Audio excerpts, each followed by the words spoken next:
In this video, I'm going to show you how you can change your background professionally in Photoshop as a beginner. So I've explained the step-by-step process in achieving this. So without wasting much time, let's get to it. So once you have your picture inside Photoshop, the first thing for me to do is to remove all this rough area from this image. So before doing that, I'm going to duplicate this background layer right here by dragging it down to this point.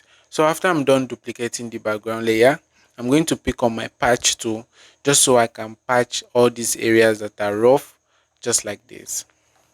So I have another method I could use to remove this, but the problem is that once I click on it and it's load, I'm still going to do some adjustments. So I prefer using the patch tool to do it at once. So I'm just going to remove all these areas that are kind of rough just like this. So you can see how it's looking really nice after removing it here. I don't mind going through the stress, but it gives me what I want. So I'm just going to drag this area just like that. I'm going to remove this as well. So you might think this is the old method of removing the the areas that are rough, but still prefer doing this. So I'm going to take off this part as well. Then I'm going to take this part. So I don't joke with these shadows right here. I'm not going to touch that. So once I'm done removing all the areas that are rough, you can see the before and you can see the after.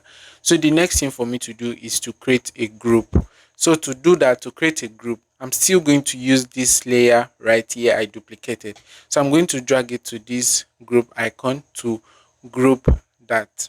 So anything I'm doing, it will be under the group. So once I'm done there, at this point you have to select your subject. So mine, I already selected the subject just so I could not just so I won't waste time because it is a tutorial video, so it won't take much time. So I'm going to click on my selective color, sorry, selection tool rather. So once I click, I pick the tool right here, I'm going to right click, then I'm going to press load selection. I already did the selection as you can see here. Then I'm going to click OK. So I've selected the subject already. So I'm just going to create a layer mask on top of the group. So you can see this selection actually selected this subject. So I'm going to invert this layer mask so I can select the background. So anything I'm doing, it will be applied on the background. So I'm going to press my command I to invert that. So you can see after doing this, the next thing I'll do is to select the layer under inside the group. So once I'm there, I'll select the layer right here. Then I'll head on to the layer mask, which is the selection of the background. I'm going to press and hold my command key, then click on the layer mask to select that part. So once I'm done right there, I will press my command J to duplicate. So at this point, it's only duplicating just the background. The subject is not being included. So after that, I'll head on to my filter, then I'll select blur, then I'll select Gaussian blur. So this is the part I get to smooth the background. So I'm just going to take this radius till when the background is smooth, then we are good to go. So you can see at this point the background is smooth and I'm going to hit OK. So to make the image look more realistic, the upside and the down part shouldn't be kind of too smooth. Like the smoothness should not be the same. So I'm going to pick on my rectangular Maggi tool. Then I'm going to select just the down part. So I'll make sure the selection is really nice. So once I'm done selecting the down part, I'm going to press my command X on the keyboard to cut. So I'm going to press command X to cut, then command V to paste. So you can see I've separated the upside from the down part. So I'm going to pick on my move tool, then I'm just going to drag this back to its position. So once I'm done right there, I'm going to reduce this opacity to 70. I'll hit OK. So you can see the down part is not looking too smooth compared to the up part. So at this point, you can see the before and the after. You can see the before and the after. So I'm just going to add a new background to this image to make it look more realistic and more attractive and beautiful. So I'm going to use this background right here so you can see how it's looking. And I'm going to drag it to my image. So once I drag it to my image, you can see it's still under the group I did earlier. So sorry, I'm going to transform this by pressing my Command T on the keyboard to transform. Then I'm just going to adjust it till it fits in to the image. So I'm just going to drag it just like this. So you can see it's looking simple, but the result, you will love it. So I'm just going to try to fit it in. So once I'm done transforming this, I'm going to hit OK. So you can see how it's looking. It's not really blending into the image. So I'm going to reduce this opacity right here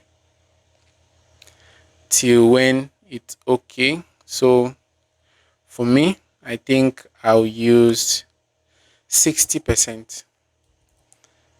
So you can see how it's looking. You can see the before and this is the after. So it's not really, the color is not really popping as it's supposed to. So I'll click on my hue and saturation. Then I'm just going to add the saturation a bit. Then I'm going to come to this part just so I can link it to this background I brought here. So I don't want it to like be on all the image. I just want it on this background. So I'm going to click this part to link, to merge it to that background I brought in. So I'm just going to add the saturation to it. So you can see it's coming out and you can see how it's looking compared to how it was looking before, the before, and this is the after. You can see the color is adding to it and it's really looking really amazing. So once I'm done here, it's not really giving that realistic, how should I say, the realistic looks as it's supposed to.